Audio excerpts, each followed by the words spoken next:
సాయి శివాని భక్తి పాటలు. సాయి శివాని భక్తి పాటలు. Please like, share, comment, subscribe to my channel. ఓం శ్రీ మహాగణాధిపతయే నమః. ఓం శ్రీ గురుభ్యో నమః. ఓం శ్రీ మాత్రే నమః. దేవి భాగవతంలో ఈరోజు చండముండ సంహారం.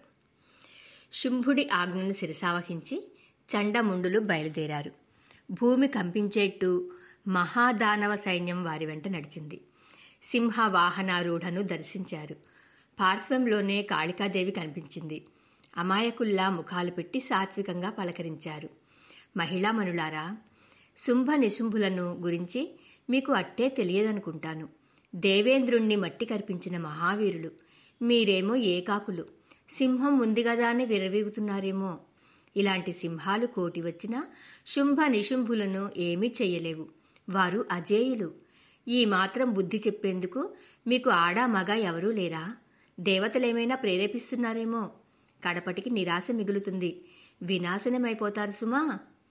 జేతుమిచ్చసి దుర్బుద్ధే శుంభం సర్వబలాన్వితం మతిదః కోపి తే నాస్తి నారీ వాపి నరోపి వా. బలాబలాలను బాగా ఆలోచించుకుని ఒక నిర్ణయం తీసుకోండి. తన్వంగి, 18 బాహువులున్నాయి కదా అని గర్వించకు. అదంతా వ్యర్థం. పనికిరాని భుజాలు, పనికిరాని ఆయుధాలు, శ్రమ తప్ప ఏమిటి ప్రయోజనం?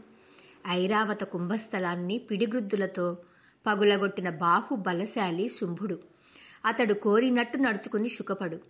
అనవసరంగా ఆయాసపడకు. హితం చెబుతున్నాం. మా మాట విను.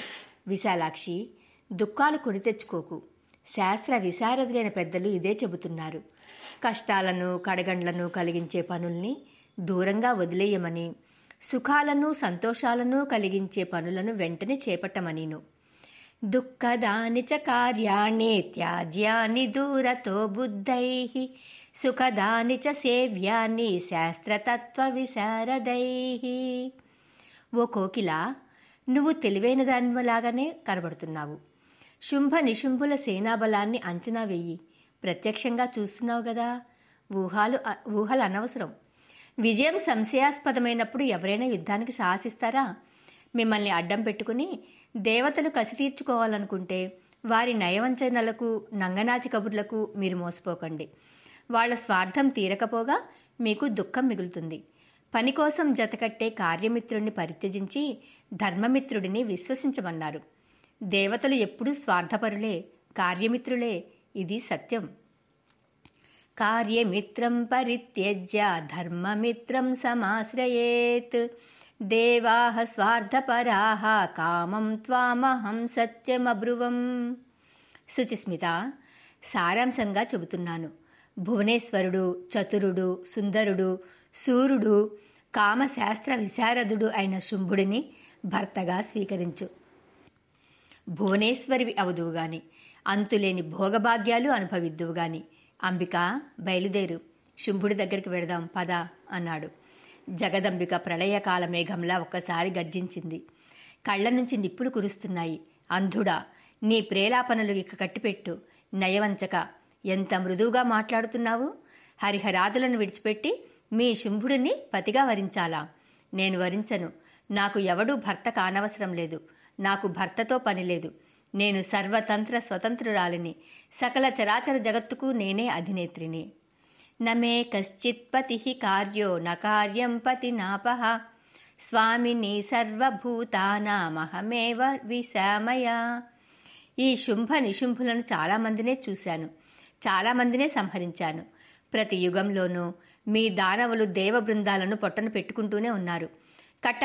కట్టకడపటికి నా చేతిలో అంతమొందుతూనే ఉన్నారు. ఇప్పుడు మాత్రం కాలమే స్వయంగా ఇక్కడికి వచ్చింది. మీ దానవులను అంతమొందించమన్నది. ఏదో రక్షించుకుందామని వృధా ప్రయత్నం చేస్తున్నట్టున్నావు. కానీ అవి ఏవీ సాగవు.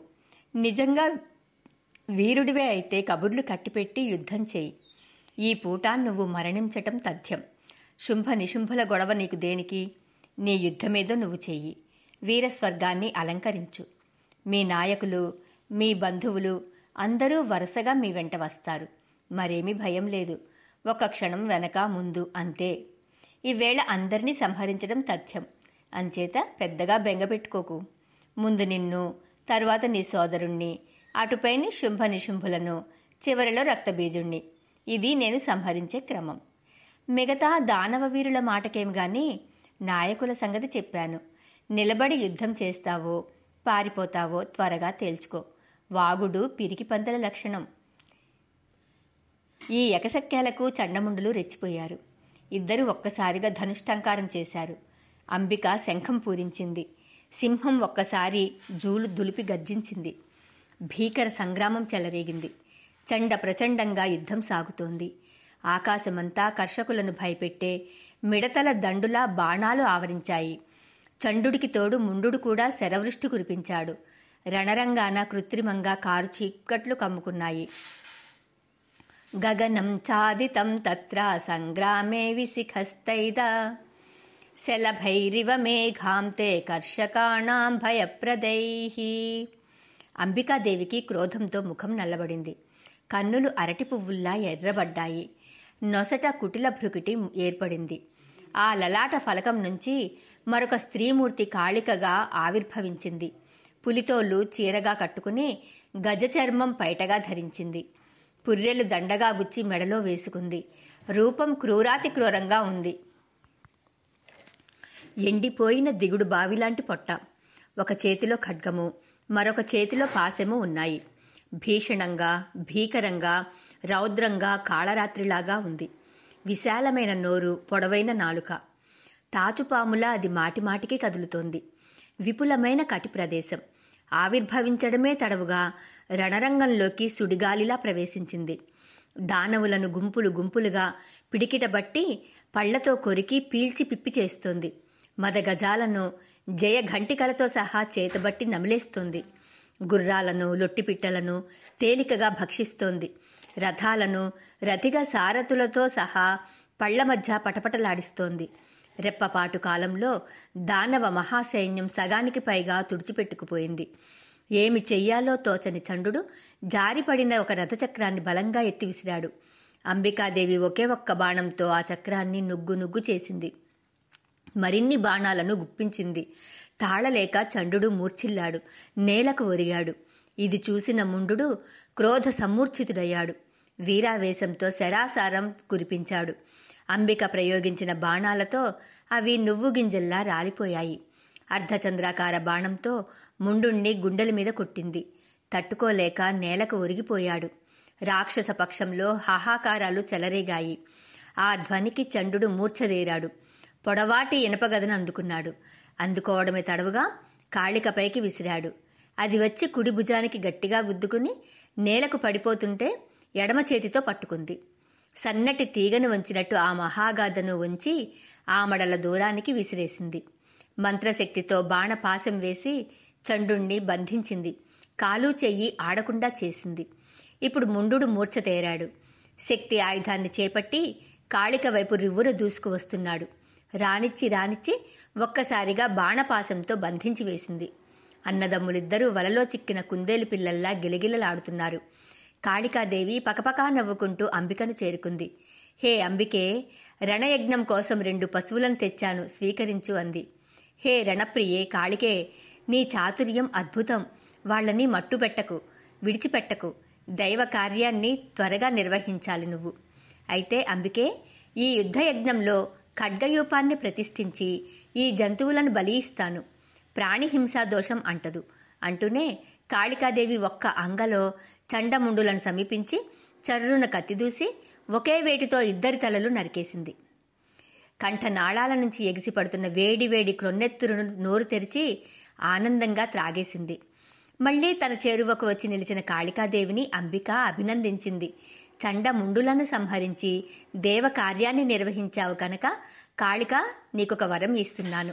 ఈ రోజు నుంచి చండముండ నామంతో జగద్విఖ్యాతిని వహిస్తావు అంది. హతశేషులైన దానవ సైనికులు పలాయనం చిత్తగించారు. శుంభ నిశుంభులను చేరుకున్నారు. రక్షించు మహాప్రభు, కాళికాదేవి ఈవేళ మొత్తం మనల్ని అందరినీ భక్షించేట్టుంది. మేమెలాగో తప్పించుకుని పారిపోయి వచ్చాము. చండముండులు ఇక మనకి లేరు. ఇదేమి యుద్ధమో మేమెప్పుడూ కనీవిని ఎరగం. ఏనుగుల్ని, గుర్రాల్ని, ఒంటెల్ని, సైనికుల్ని గుంపులు గుంపులుగా పట్టుకుని కరకరా నమిలేస్తోంది కాళికాదేవి. ఇనప రథాలు కూడా ఆగడం లేదు. ఆవిడ మీద ఏ ఆయుధము పనిచేయడం లేదు. రణరంగమంతా రక్తమపు మడుగు అయిపోయింది. మాంసమే బురదగా, పేగులే నాచుతీగలుగా, రథచక్రాలే చక్రవాకాలుగా, తెగిపడిన అవయవాలు జలచరాలుగా ఈ మడుగు భయంకరంగా ఉంది. మహారాజా, నీ వంశాన్ని రక్షించుకో. కాళికాదేవిని శరణు వేడు, లేదంటే పారిపో. అంతేకాని యుద్ధానికి దిగకు. నాశనం చేసేస్తుంది, ఇది ఖాయం. కాళికా సింహాల ఆకలి నీతోగాని తీరదేమో. వీరికి తోడు అంబికాదేవి బాణ పరంపర ఒకటి. ప్రత్యక్షంగా చూసి వచ్చాం కనుక చెబుతున్నాం. ఆడది నన్నేం చేస్తుందని అహంకరించకు, అనవసరంగా కలహించకు. ఆవిడ దక్కకపోతే నీకు వచ్చిన నష్టం లేదు. దక్కించుకోవడానికని పంతానికి పోయి యుద్ధానికి దిగావో నువ్వే దక్కవు. ఒక అల్ప ప్రయోజనం కోసం వంశనాశనం లాంటి మహాదుఖాలను కొని తెచ్చుకోవడం తెలివైన పని కాదు. సూచనలన్నీ నీకు ప్రతికూలంగానే ఉన్నాయి, గమనించు. ఒక ఆడది అసహాయంగా నిలబడి ధూమ్రలోచన, చండముండాది మహాదానవ వీరులను సంహరించింది. చిటికెలో సంహరించింది. కనీసం ఆవిడకు చెక్కిళ్లు కూడా కందలేదు. అనాయాసంగా మట్టుపెట్టింది. లోక పాలకులనే మట్టి కనిపించిన నిన్ను యుద్ధానికి రమ్మని ధైర్యంగా ఆహ్వానిస్తోంది. వీరిని ఈ క్రమంలో సంహరిస్తానని పట్టిక చదువుతోంది. ఇదంతా ఏమిటో గ్రహించు. పుష్కర క్షేత్రంలో మీ అన్నదమ్ములు ఒకప్పుడు తపస్సు చేశారు. బ్రహ్మదేవుడు మెచ్చి వరం ఇచ్చాడు. దాని ప్రకారం పురుషుడి చేతిలో మీకు మరణం లేదు, నిజమే. కానీ స్త్రీ చేతిలో ఇప్పుడు మిమ్మల్ని చంపడానికి ఈ అబ్బిక వచ్చింది, సందేహం లేదు. అందుచేత బాగా ఆలోచించండి, యుద్ధం విరమించండి. తస్మాత్ త్వాం హంతు కామైషా ప్రాప్తాయోషిద్వరో ప్రభో యుద్ధం మా కురు రాజేంద్ర విచార్యైవం ధియాధువా. ఈ అంబిక సాధారణ స్త్రీ కాదు. మీ పాలిటి కాళరాత్రి, మహామాయ, పరాప్రకృతి. కల్పాంతంలో సృష్టి సంహారం చేస్తుందని పెద్దలు చెప్పే మహాదేవి, జగత్సృష్టికారిణి, దేవతలకు ఈశ్వరి, త్రిగుణాత్మిక, కాళికగా తామస స్వరూపిణి, సర్వశక్తి సమన్విత, అజయ, అక్షయ, నిత్య, సర్వజ్ఞ, సదోదిత, వేదమాత, గాయత్రి, సంధ్య, సర్వసురాలయ, నిర్గుణ, సగుణ, సిద్ధ, సర్వసిద్ధిప్రద, అవ్యయ, ఆనందస్వరూపిణి, ఆనందప్రదాయిని, గౌరి, దేవతలకు అభయప్రద. ఇందులో ఏ సందేహమూ లేదు. మా మాట నమ్ము. దయచేసి వైరం పెట్టుకోకు. శరణు వేడుకో, రక్షిస్తుంది. వంశాన్ని బతికించుకో. హతశేషులైన దానవులను చిరాయుష్కులను చెయ్యి. దానవ వీరులు తమను తాము మరిచిపోయి, ఎవరితో మాట్లాడుతున్నామో మరిచిపోయి, ఏదో పూనకంలో ఉన్నట్టు స్తోత్రాలు చేసేసరికి శుంభనిశుంభులకు క్రోధం నశాలానికి అంటింది. భరించలేని అసహ్యంతో దిక్కులు పగిలేట్టు ఏకకంఠంతో అరిచారు. నేలను దభీమని తన్ని పిడికిలితో సింహాసనాన్ని గ్రుద్ది శుంభుడు లేచి నిలబడ్డాడు. కళ్ళు జ్యోతుల్లా వెలిగిపోతున్నాయి. మూర్ఖుల్లారా, రణరంగం నుంచి పారిపోయి వచ్చిన పిరికి పందల్లారా, పోండి. మీ మొహాలు నాకు చూపించకండి. అంతగా బతకాలని ఉంటే పాతాళంలో ఏ మూలనో దాక్కోండి, లేదా ఆత్మహత్యలు చేసుకుని చావండి. జగత్తు అంతా దైవాధీనం. నేను జయిస్తానో లయిస్తానో మీకెందుకు? ఏది జరగాలో అది జరుగుతుంది, జరగనివ్వండి. దానికోసం ఇప్పటి నుంచి దిగులుపడి ఏం ప్రయోజనం? దుఃఖించి తప్పించగలమా? మరణానికి భయపడి స్వధర్మాన్ని వదులుకుంటామా? వదులుకున్నంత మాత్రాన శాశ్వతంగా బతికి బట్టకడతామా? చావు పుట్టుకలు, సుఖదుఖాలు ఎవరికి ఎప్పుడు రాసిపెట్టి ఉన్నాయో అప్పుడు వస్తాయి. అందాక ఎవరు ఎంత దొర్లినా రావు, వద్దు అనుకున్నా ఆగవు. కాలం మూడితే బ్రహ్మాది దేవతలే నశిస్తారు. అలాగే నేను కాలవశుణ్ణి. ఇందులో విచారించవలసింది ఏమీ లేదు. వంశధర్మాన్ని, వీరధర్మాన్ని పాటిస్తాను. జయమే రాని, పరాజయమే రాని. ఒక అబల యుద్ధానికి రమ్మని జబ్బచరిచి ఆహ్వానిస్తే, పొలిమేరలో నిలబడి ధనుష్టంకారం చేస్తే, పలాయనం చిత్తగించి 10 కాలాల పాటు బతకమంటారా? అది ఒక బతుకేనా? అంతకన్నా యుద్ధంలో మరణించడం గౌరవప్రదం కాదు. యుద్ధమే చేస్తాను. విజయమో వినాశనమో ఏదైనా స్వీకరిస్తాను. పురుషకారానికి పట్టం కట్టే విద్వాంసులు దైవం మిథ్య అంటున్నారు. అదే యుక్తియుక్తం అనిపిస్తోంది. ఏ ప్రయత్నము చేయకుండా ఎవరికీ ఏ కోరికలు తీరవు. తలరాతని నమ్ముకుని కూర్చోవడం పిరికి పందల లక్షణం. అదృష్టాన్ని మూఢులు విశ్వసిస్తారు, పండితులు నమ్మరు. దాని పేరే అదృష్టం. అది ఏనాడైనా ఎవరికైనా కంటికి కనపడిందా? కనబడుతుందా? ప్రజలను భయపెట్టడము, ఏమార్చడము తప్ప ఏమిటి ఇదంతా? అలమలకి ఆలంబన ఇది. అసమర్థులకు ఊరడింపు ఇది. చక్రధారి ఉన్నాడు, శిష్టకారిణి ఉంది. ఏ ప్రయత్నము లేకుండా పిష్టం తయారవుతుందా? కాదు కదా. పిష్టం అంటే పిండిమర. చక్రీ సమీపే సంచిష్ట సంస్థిత పిష్టికారిణి ఉద్యమేన వినా పిష్టం న భవేత్యేవ సర్వథా. పనులు సిద్ధించాలంటే ప్రయత్నం చేయాలి. సిద్ధించలేదంటే ప్రయత్న లోపమే కారణం. దేశకాలాలు బలాబలాలు చూసుకుని గట్టిగా పూనుకుంటే జరగని పనులంటూ ఏవీ ఉండవని బృహస్పతి మతం. దేశం కాలం చ విజ్ఞాయ స్వబలం శత్రుజంబలం కృతం కార్యం భవత్యేవ బృహస్పతివచో యథా. ఇక రక్తబీజుని సంహారం గురించి తెలుసుకుందాం. ఇలా తన నిశ్చయాన్ని ప్రకటించి దైత్యేంద్రుడు రక్తబీజుడిని పిలిపించాడు. మహాసైన్యంతో రణరంగానికి వెళ్లమన్నాడు.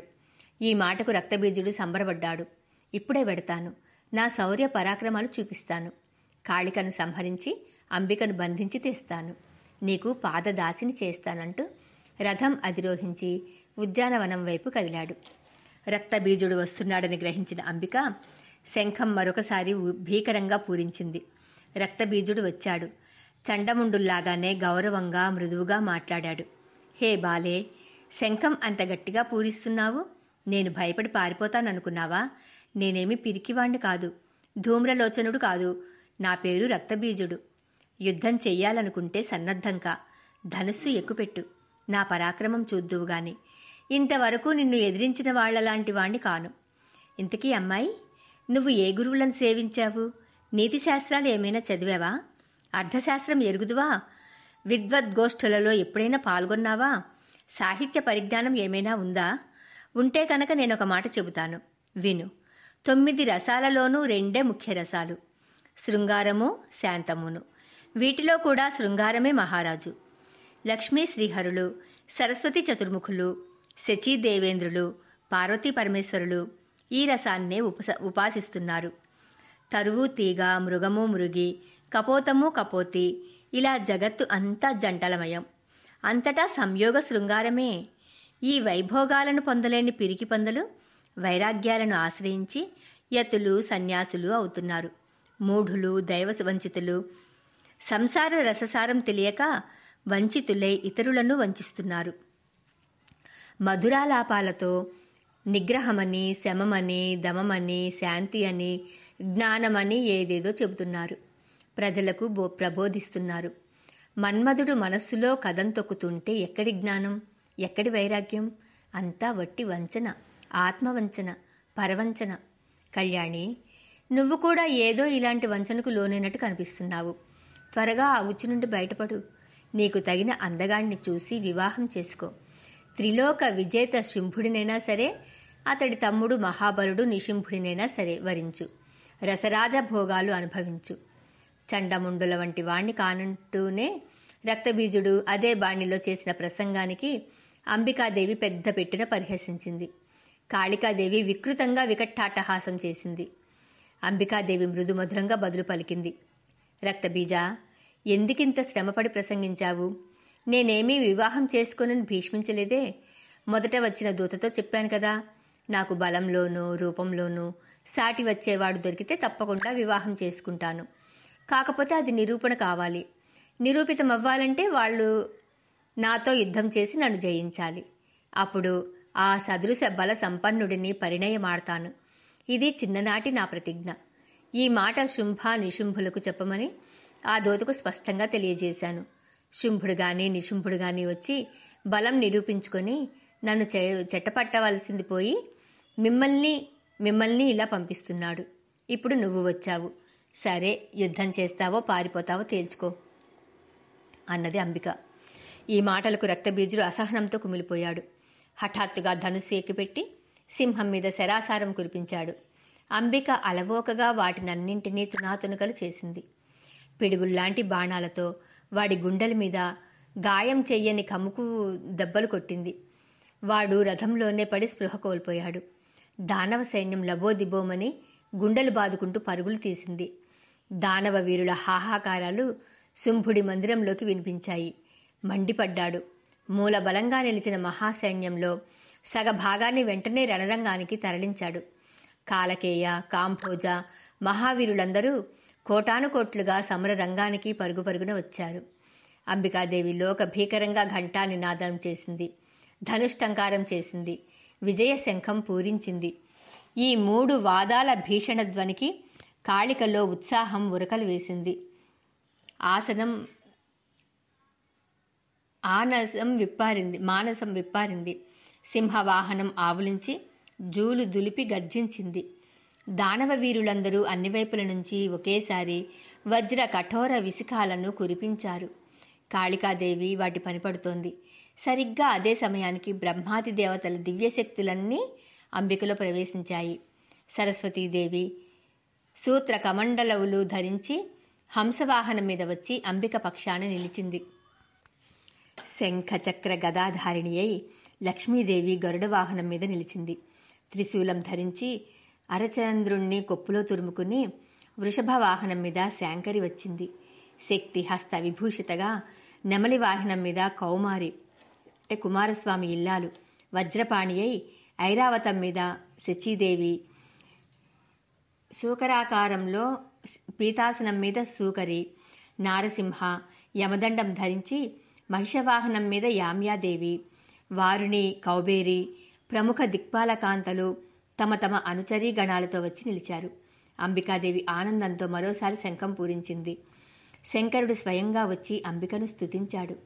దేవకార్యసిద్ధి కోసం ఇక ఆలస్యం చెయ్యకుండా దానవులను సంహరించమని, శుంభ నిశుంభులను హతమార్చి లోకాలను కాపాడమని, ప్రాణికోటికి ఆనందం పంచమని అభ్యర్థించాడు. అంబికాదేవి చిరునవ్వులు చిందిస్తూ నిలబడింది. ఆ క్షణంలో ఆవిడ శరీరం నుంచి అత్యద్భుత శక్తి ఆవిర్భవించింది. భీషణంగా ప్రచండంగా ఉంది. శివాశత నినాదాలతో ఆవిర్భవించింది. ఘోర రూపంతో ఆవిర్భవించింది. రూపం ఎంత భయంకరంగా ఉన్నా ముఖం మీద చిరునవ్వు చిందులాడుతోంది. దేవదేవా, పార్వతీ ప్రాణవల్లభ, నువ్వొక ఉపకారం చేసి పెట్టాలి. దూతగా శుంభ నిశుంభుల దగ్గరికి వెళ్ళు. నా మాటగా చెప్పు. స్వర్గాన్ని దేవతలకు వదిలేసి, భూలోకాన్ని మానవులకు వదిలేసి వాళ్లను వెళ్ళిపోమ్మను. పాతాళంలో ఉండిపోమ్మను. ఇంద్రుడు స్వర్గసింహాసనం అధిష్ఠించాలి. దేవతలు సుఖశాంతులతో వర్ధిల్లాలి. యజ్ఞభాగాలు దేవతలకే దక్కాలి. జీవితేచ్ఛ ఉంటే ఇలా చెయ్యమను. లేదంటే యుద్ధానికి రమ్మను. నా వెంట వచ్చిన ఆడనక్కలు వారి రక్తంతో విందులు చేసుకుంటాయని చెప్పు. శివుడు క్షణం ఆలస్యం చేయకుండా బయలుదేరాడు. కొలువు తీరి ఉన్నాడు శుంభుడు. శివుడు ప్రవేశించాడు. మూఢమతి, దానవాధిపతి, నేను శంకరుడను, త్రిపురాంతకుడను. అంబికాదేవి దూతగా వచ్చాను. కడసారిగా నీకు హితవు చెప్పిరమ్మని పంపించింది. స్వర్గలోకాన్ని, భూలోకాన్ని విడిచిపెట్టి పాతాళానికి పారిపో. ప్రహ్లాదులతో కలిసి సుఖంగా జీవించు. లేదంటే మరింక ఆలస్యం చేయకుండా రణరంగానికి తరలిరా. సబంధుమిత్ర పరివారంగా నిన్ను సంహరిస్తాను అని మీకు హితబోధ చేసి రమ్మంది. అటుపైన మీ ఇష్టం అంటూనే శివుడు వెనుదిరిగి వచ్చేశాడు. ఇప్పటి నుంచి అంబికాదేవికి శివదూతి అనే పేరు స్థిరపడింది. యయాసౌ ప్రేరిత సింభుర్ధూతత్వే దానవాన్ ప్రతి శివదూతి విఖ్యాత జాతా త్రిభువనేఖిలే. శంకరుడు ఈ మాట చెప్పి వెళ్ళిపోగానే అన్నదమ్ములు ఇద్దరు కూడబలుక్కున్నారు. ఇంత దాకా వచ్చాక వెనుతిరగడమేమిటి అనుకున్నారు. శత్రు దుర్భేద్యమైన కవచాలు ధరించి శస్త్రాస్త్రాలన్నీ సమకూర్చుకుని సిద్ధంగా ఉన్న క్రూరాతి క్రూర దానవ వీర మూలబలాన్ని మొత్తంగా రణరంగానికి తరలించారు. వారు వస్తూనే చండ ప్రచండంగా శిలావర్షంలా శరాసారం కురిపించారు. అంబికాదేవి ధీటుగా సమాధానం చెప్పింది. రకరకాల ఆయుధాలతో యుద్ధం తీవ్ర రూపం దాల్చింది. కాళికాదేవి త్రిశూలంతో వీర విహారం చేస్తోంది. యథావిధిగా దానవులను, ఏనుగులను, గుర్రాలను, రథాలను, ఒంటెలను పుంజీలు పుంజీలుగా గుప్పిట పట్టి నోటిలో కుక్కుకుంటోంది. పళ్ల కింద పడి ఎముకలు విరుగుతున్న చప్పుడు, ఇనప కవచాలు నలుగుతున్న చప్పుడు, రథాలు ముక్కలవుతున్న చప్పుడు ముబ్బడిగా దిగంతాలకు వ్యాపిస్తోంది. బ్రహ్మాణి హంసవాహనంపై రణరంగం మీద ఎగురుతూ కమండల ఉదకాలను మంత్రించి జల్లుతోంది. అవి సోకిన దానవులు నిశ్శబ్దంగా మరణిస్తున్నారు. వృషభారూఢ అయిన శాంకరి త్రిశూలాన్ని కుడి ఎడమలకు విసురుతుంటే వందలు వేలుగా దానవులు శిరస్సులు బంతులై ఎగురుతున్నాయి. వైష్ణవీదేవి గరుడ వాహనం మీద గిరికీలు కొడుతూ 4 చేతుల 4 ఆయుధాలను ప్రయోగిస్తూ రాక్షస సంహారం చేస్తోంది. ఒక ఎత్తున ఒక వరుసలో రివ్వున వెడుతున్న సుదర్శన చక్రం అందిన తలలను మొండాలను తరుక్కుంటూ కడదాకా వెళ్లి మరో దారిని తిరిగి వస్తూ అదే పనిచేస్తోంది. శచీదేవి వజ్రాయుధానికి తిరిగే లేదు. ఐరావత పాద కరాఘాతాలకు అంతే లేదు. వారాహి దంష్ట్రాలకు రాను రాను పదును పెరిగింది. కోరలకు వందలాదిగా దిగబడిన దానవ కళేబరాలను ఏ చుట్టుకో కొండ కొమ్ముకో పట్టించి వదిలించుకోమంటుంది. మళ్లీ రణరంగానికి దూసుకువస్తోంది. నారసింహి గజ సైన్యంపై విరుచుకుపడుతోంది. కుంభస్థలాలు చీల్చి క్రొద్దెత్తేరుతో విందులు చేసుకుంటోంది. కౌమారి ప్రయోగిస్తున్న శక్తి ఆయుధానికి సమాధానం చెప్పలేక దానవ యోధులు తమ శిరస్సులను కానుక పెడుతున్నారు. వారుణీదేవి పాశం విసిరితే వేలకు వేలుగా రాక్షసులు సొమ్మసిల్లిపోతున్నారు, బందీలైపోతున్నారు. చిక్కిన వారిని చిక్కినట్టు సింహం భక్షిస్తోంది. ఐరావత ముట్టగిస్తోంది. చూస్తుండగానే రణరంగం ఖాళీ అయిపోయింది. హతశేషులు బుంభారవాలు చేస్తూ పారిపోయారు. ఆకాశం నుంచి దేవతలు మాతృగడం మీద పుష్పవృష్టి కురిపించారు. జయ జయ నినాదాలు చేశారు. రక్తబీజుడికి ఇప్పుడు మెలకువ వచ్చింది. రథంలో లేచి కూర్చున్నాడు. తన రథం రణరంగానికి దూరంగా ఉంది. సారథి నొగలుపై చచ్చిపడి ఉన్నాడు. పరిస్థితి అర్థమయ్యింది. ఒళ్ళు విరుచుకుని ధనుష్టంకారం చేశాడు. జనమేజయ అన్నాడు వ్యాసుడు. మహర్షి ఆపకు, యుద్ధాన్ని కళ్లకు కట్టిస్తున్నావు, కొనసాగించు అన్నాడు జనమేజయుడు. అయితే ఆలకించంటూ కొనసాగించాడు సాత్యవతేయుడు. రక్తబీజుడికి ఉన్న వరం తెలుసు కదా. వాడి శరీరం నుంచి నేలకు రాలిపడిన ప్రతి రక్తబిందువు నుంచి అసంఖ్యాకంగా రక్తబీజులు ఆవిర్భవిస్తారు. అదే రూపం, అదే బలం, అదే పరాక్రమం. తపస్సుకి సంబరపడి బోళాశంకరుడిచ్చిన అద్భుత వరమిది. తస్య దేహాద్రక్త బిందుర్యదా పతితి భూతలే సముత్పతంతి దైతేయాస్తద్రూపాస్తత్పరాక్రమాః అసంఖ్యాతా మహావీర్య దానవా రక్త సంభవాః ప్రభవం తితిరుద్రేణ దత్తోస్తద్భూతో వరః. వరదాన దర్పితుడు రక్తబీజుడు క్రోధ సంరక్త నేత్రుడై రణరంగానికి వచ్చాడు. గరుడ వాహనం మీద వైష్ణవీదేవిని చూశాడు. శక్తి ఆయుధాన్ని విసిరాడు. వైష్ణవి తన గదాయుధంతో దాన్ని తుత్తునియలు చేసింది. సుదర్శన చక్రాన్ని ప్రయోగించింది. అది వెళ్లి వాడి శరీరాన్ని నిలువుకోత కోసింది. చిందిపడిన రక్త బిందువుల నుంచి అసఖ్యాంకంగా రక్తబీజులు ఆవిర్భవించారు. రణరంగం క్రిక్కిరిసిపోయింది. ఎటు చూసినా రక్తబీజులే. అందరూ ఒక్కలాగా ఉన్నారు. వైష్ణవి ఆశ్చర్యపోయింది. బ్రహ్మాణి, మాహేశ్వరి, నారసింహ, కౌమారి, శచి ప్రభృతులందరూ ఇదేమిటని నివ్వెరపోయారు. తమ తమ దివ్యాయుధాలను యథాశక్తిగా ప్రయోగించారు. వైష్ణవిదేవి మరిన్ని బాణాలను ప్రయోగించి రక్తబీజుడిని ఇంకా గాయపరిచింది. మరిన్ని రక్తబిందువులు చిందుపడి కోటాను కోట్లుగా రక్తబీజులు ఆవిర్భవించారు. వికటాట్టహాసాలు చేస్తూ విజృంభించారు. బ్రాహ్మణి ప్రభృతులకు ఏమి చెయ్యాలో తోచలేదు. దేవతలు నిశ్చేష్టులయ్యారు. అందరినీ దుఃఖము, దైన్యము ఆవరించాయి. కాళికాదేవి ఒక్కతే ఉంది. ఇంతమంది రక్తబీజులతో పోరాడుతోంది. వాడి సంఖ్య క్షణక్షణానికి పెరుగుతోంది. ఇప్పుడు శుంభుడు గాని నిశుంభుడు గాని ఇటువైపు వస్తే పరిస్థితి మరీ విషమిస్తుంది. ఎలాగా అని దేవతలంతా దిగులు పడుతున్నారు.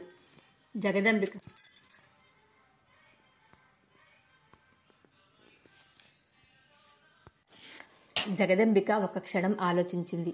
ఉపాయం తట్టింది. వెంటనే కాళికాదేవిని పిలిచింది. హే చండముండే, నీ నోరును పూర్తిగా విస్తరించు. నాలుకను రణరంగమంతటా చాపు. నేను ప్రయోగిస్తున్న ఆయుధాలతో వాడి శరీరం నుంచి చిందే రక్తబిందువు ఒక్కటి కూడా నేల మీదకు పడకుండా చప్పరించు. ఈ అసంఖ్యాక రక్తబీజులను అలాగే నెత్తురు చిమ్మకుండా భక్షించు. ఇదొక్కటే మార్గం. విస్తరించు. ఇంకా ఎంతసేపు చేస్తాం వీడితో యుద్ధం? త్వరగా ముగించి స్వర్గ సామ్రాజ్యాన్ని ఇంద్రుడికి అప్పగించి హాయిగా వెళ్ళిపోదాం అంటుండగానే కాళికాదేవి కొండగుహలాగా నోటిని తెరిచింది. రక్త సర్పంలాగా నాలుకను చాపింది. అంబికాదేవి ఒక్క పెట్టున అన్ని ఆయుధాలను అసంఖ్యాకంగా ప్రయోగించింది. తెగి పడుతున్న మాంసఖండాలను నెత్తిరు బొట్టు బీరిపోకుండా కాళికాదేవి భక్షించింది. కృత్రిమ రక్తబీజులు అందరూ ఆవిర్భవించినంత వేగంగానూ లక్షల సంఖ్యలో భక్షితులయ్యారు. అసలు వాడు ఒక్కడు మిగిలాడు. అంబికాదేవి అప్పటికి బాగా పదునెక్కి తళతళలాడుతున్న పొడవాటి కత్తిని విసిరింది. వాడి తల, మొండెము వేరైపోయాయి. కాళికాదేవి అవలీలగా చప్పరించేసింది. ఇక నిశుంభ సంహారం గురించి రేపటి రోజున తెలుసుకుందామండి. ఓం శ్రీమాత్రే నమః.